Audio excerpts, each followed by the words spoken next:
اما عائشہ صدیقہ حبیب کائنات، حبیب کائنات، سبحان اللہ۔ اما عائشہ صدیقہ ام المومنین رضی اللہ تعالی عنہ، آپ سلائی فرما رہی ہیں سنتے اچانک نہ سوئی ہتھ ڈگ پئی، اندھیرا سی یا بعد روایت ہے بھی چاک بھی گل ہو گیا، اور تلاش کر رہی ہیں مل نہیں رہی۔ کملی والدہ جس وقت آمد ہوئی سبحان اللہ تے کمرہ نور علی نور ہویا، سوئی چکی، مسکرا پئیاں، یا رسول اللہ نے آپ کو کیسی شان عطا فرمائی، اللہ نے آپ کو کیسا مقام عطا فرمایا۔ فرمایا کیا ہویا؟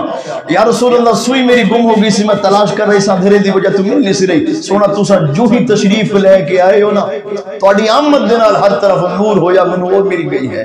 تے حضور پاک صلی اللہ علیہ وسلم نے فرمایا عائشہ بدبخت ہے وہ انسان جو محروم رہ گیا، بدبخت ہے وہ انسان جو محروم رہ گیا۔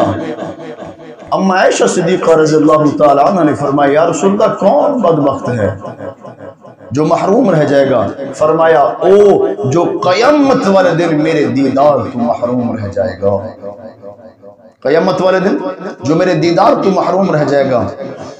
عرض کی یا رسول اللہ کیوں محروم رہ جائے گا؟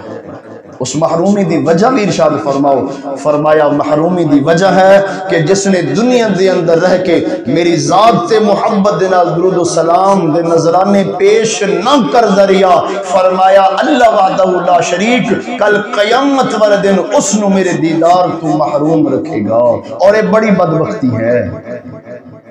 یہ کیا ہے؟